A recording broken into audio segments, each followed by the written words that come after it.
என் மேலான தமிழ் பெருங்குடி மக்களே, உங்கள் அனைவருக்கும் மேலரசம்பட்டு சமூகத்தின் பணிவான வணக்கங்கள்.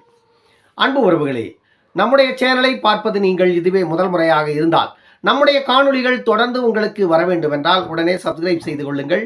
தொடர்ந்து நம்முடைய காணொளி பற்றின உங்களுடைய மேலான கருத்துக்களை கருத்துரை பகுதியிலே தவறாமல் பதிவு செய்யுங்கள். அன்பு உறவுகளே, வாருங்கள் இப்பொழுது காணொளிக்குள்ளே செல்லுவோம். 2024 தேர்தல் தேதி இன்றோ நாளையோ எப்பொழுது அறிவிக்கப் போகிறது இந்திய தேர்தல் ஆணையம் என்று ஒவ்வொரு கணமும் அரசியல் கட்சியின் தலைவர்கள் எதிர்பார்த்து காத்து கொண்டிருக்கின்ற இதே சூழ்நிலையில்தான் தமிழ்நாட்டில் ஆளுகின்ற இயக்கத்திற்கு எதிராக மிகப்பெரிய போராட்டங்கள், மிகப்பெரிய எதிர்ப்புகள் தமிழ்நாட்டிற்குள் கிளம்பி இருப்பதை நம்மால் பார்க்க முடிகிறது. திமுக தலைவர் மு.க. ஸ்டாலினுக்கு எதிராக பல பிரச்சனைகள் தமிழ்நாட்டில் எழுகொண்டிருக்கிறது. இதே வேளையில் ஜாஃபர் சாதிக் உருவாக்கிய இந்த போதைப்பொருள் கடத்தல் விவகாரம் தமிழ்நாட்டையே புரட்டி போட்டிருக்கிறது. ஆனால் தமிழக முதலமைச்சர் இன்னும் அதை பற்றி வாய் திறக்காமல் இருக்கிறார்.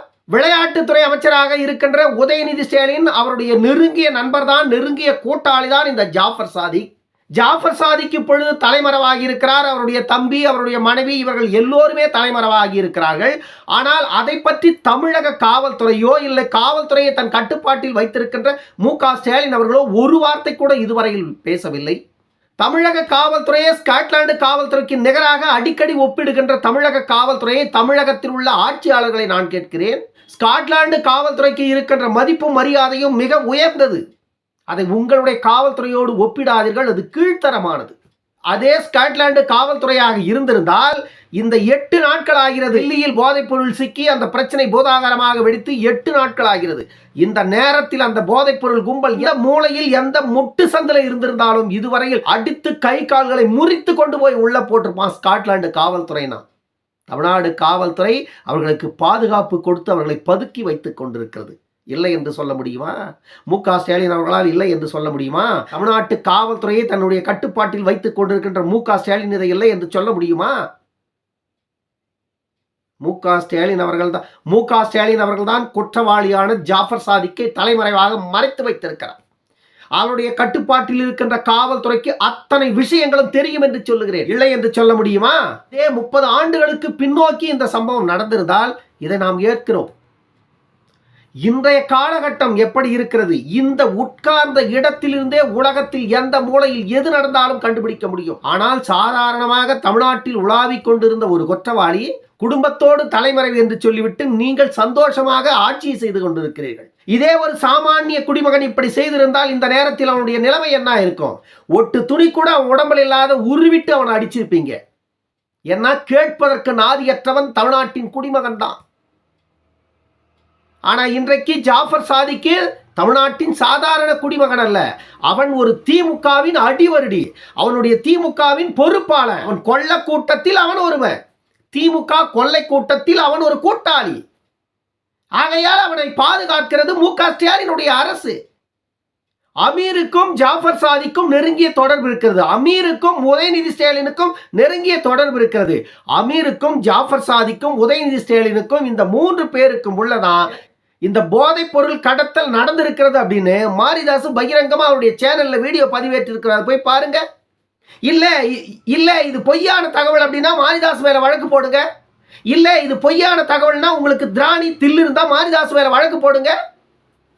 போட முடியுமா உங்களால்? அத்தனையும் உண்மை. மாரிதாசு அக்கக்கா எந்தெந்த சந்துல இண்டுல இடுக்கல நீங்க என்னென்ன அநியாயத்தை செஞ்சிருக்கீங்களோ அத்தனையும் புள்ளி விவரங்களோடு ஆதாரங்களோடு எடுத்துக்கொண்டு வந்து அவருடைய சேனல்ல வெளியிட்டிருக்கார், போய் பாருங்க. ஆட்சி அதிகாரம் என்பது மக்களுக்கானது. புதுவையில இப்போ ஒரு குழந்தைய கொண்டு இருக்கான, அவன் எப்படி கொன்னா? மது போதையில இல்ல, கஞ்சா போதையில கொண்டு இருக்கானுங்க. பேரம்பேத்தி எடுக்கின்ற வயதில் இருக்கின்ற ஒரு மனிதன் 9 வயது குழந்தைய தூக்கிட்டு போய் பாலியல் பலாத்காரம் செஞ்சு கொண்டு இருக்கான்.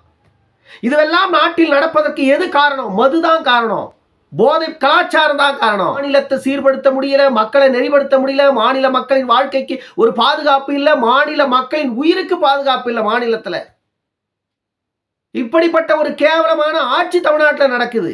தமிழ்நாட்டில் ஆட்சியாளர்கள் மக்களுக்கு எதிரான செயல்கள் எது நடந்தாலும் அதை கட்டுப்படுத்துவதற்கோ கேட்கின்ற கேள்விகளுக்கு சரியான பதிலை கொடுப்பதற்கு கூட இந்த ஆளுகின்ற அரசுக்கு துப்பு இல்லை. அந்த மாதிரி ஒரு அரசு தான் இப்ப நடந்துட்டு இருக்குது.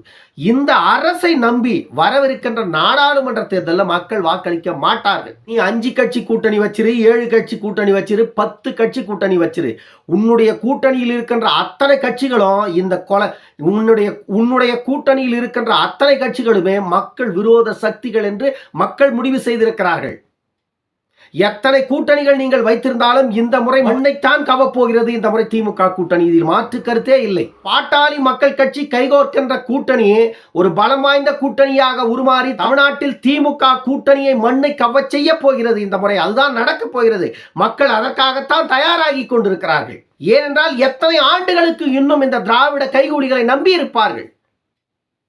2026 பாட்டாளி மக்கள் கட்சியின் இலக்கு கூட்டணி ஆட்சியாவது தமிழ்நாட்டில் அமைத்து இந்த மதுவுக்கு முற்றுப்புள்ளி வைக்க வேண்டும் என்பதுதான் முதலில். மதுவிற்கு முற்றுப்புள்ளி வைத்தால் மட்டும்தான் மக்கள் இங்கு நிம்மதியாக நடமாட முடியும். அப்படி ஒரு நிலையை உருவாக்க முடியும்.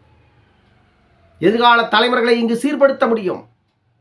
இதை பற்றியெல்லாம் ஒரு நிமிடம் கூட சிந்திப்பதில்லை ஆளுகின்ற இயக்கமான திமுக. அதை சிந்திக்கின்ற அளவிற்கு திராணி இல்லை அந்த இயக்கத்தின் தலைவர்களுக்கு. இப்படிப்பட்ட சட்டங்கள் தவறு, இந்த நடவடிக்கைகள் தவறு, இதை மாற்ற வேண்டும் என்று எந்த இயக்கத்தின் தலைவர்கள் முன்மொழிந்தாலும் அவர்கள் சாரி தலைவர்களாக மாறிவிடுகிறார்கள் இந்த கேடுகட்ட கயவர்கள் முன்பு. திருமாவளவன் ஒவ்வொரு நேரத்திலும் வாய்கிழிய பேசுகிறாரே. தமிழ்நாட்டில் திமுகவின் உறுப்பினராக இருக்கின்ற தமிழ்நாட்டில் திமுகவின் அயலக அணி உறுப்பினராக இருந்த ஜாஃபர் சாதிக்கும் அவருடைய சகோதரர் விசிகாவில் இருக்கிறார். இந்த விசிகாவின் பிரமுகரும் திமுக பிரமுகரும் சேர்ந்து இந்த போதைப் பொருளை இங்கிருந்து வெளிநாடுகளுக்கு கடத்தி இருக்கிறார்கள் என்ற உண்மை தெரிந்த பிறகும் கூட திருமாவளவன் ஏன் வாய் திறக்காமே இருக்காரு? திமுக என்ன நிலையோ அதிலிருந்து மாற்றமே இல்லை. விசிகா ரெண்டுமே ஒண்ணுதான். நீங்க வந்துட்டு அவங்களை குற்றம் சொல்றது, இவங்களை குற்றம் சொல்றது, உங்களுக்குள்ள 1000 குற்றங்கள் இருக்கிறது. மக்களுக்கு எதிரான தவறுகள் நீங்கள் தான் செய்கிறீர்கள். மற்றவர்களை பற்றி பேசுவதற்கு உங்களுக்கு தகுதியும் இல்லை, அருகதை இல்லை உங்களுக்கு. முதல்ல பாஜக மக்கள் விரோத இயக்கம் தான், அதில் மாற்று கருத்து இல்லை. மக்களுக்கு எதிரான திட்டங்களைத்தான் பாஜக மத்தியிலேயும் மாநிலங்களிலேயும் செய்து கொண்டிருக்கிறது எல்லாருக்கும் தெரியும். ஆனால் நீங்கள் என்ன அவர்களுக்கு மாற்றாக செய்திருக்கிறீர்கள்? அவர்கள் என்ன செய்கிறார்களோ அதையே தான் நீங்களும் செய்கிறீர்கள். உங்களுக்கும் அவர்களுக்கும் உள்ள வித்தியாசம் என்ன? அவர்கள் மத்தியிலே ஆட்சியில் இருந்து மாநிலத்தில் கொண்டு வந்து புகுத்துகிறார்கள், திணிக்கிறார்கள். நீங்கள் மாநில ஆட்சி அதிகாரத்தை கையில் வைத்துக் கொண்டிருந்து மக்கள் மீது கொண்டு போய் திணிக்கிறீர்கள். எல்லாரும் சேர்ந்து திணிப்பது மக்களைத்தான். மத்திய அரசும் மாநில அரசும் சேர்த்து கொள்ளுவது மக்களைத்தான். காப்பது மக்களை அல்ல, அழிப்பதுதான் மக்களை. இந்த 2 ஆட்சியும் மாற வேண்டும். இந்த 2 ஆட்சியும் மாற வேண்டும். திராவிட முன்னேற்ற கழக ஆட்சி தமிழ்நாட்டில் இருந்து எடுத்தெறியப்பட வேண்டும். மத்தியிலே பிஜேபி ஆட்சியும் அப்புறப்படுத்த வேண்டும். ஆனால் அது மிகப்பெரிய சவாலாக இருக்கிறது மத்தியிலே. ஆனால் தமிழ்நாட்டில் வேரோடு புடுங்கி எறிந்துவிட முடியும். அதற்கான காலம் நெருங்கிவிட்டது. மக்கள் விழித்துக் கொண்டிருக்கிறார்கள். 2019 தேர்தலை போன்ற 2021 தேர்தலை போன்ற 2024 2026 வரும் என்று திமுக எண்ணினால் அது கனவில் மட்டுமே நடக்கும் என்பதை புரிந்து கொள்ளுங்கள். இன்னொரு காணொலியில் சந்திக்கும் வரை உங்களிடமிருந்து விடைபெற்றுக் கொள்வது மேலரசம்பட்டு சண்முகம். நன்றி, வணக்கம் அன்பு உறவுகளே.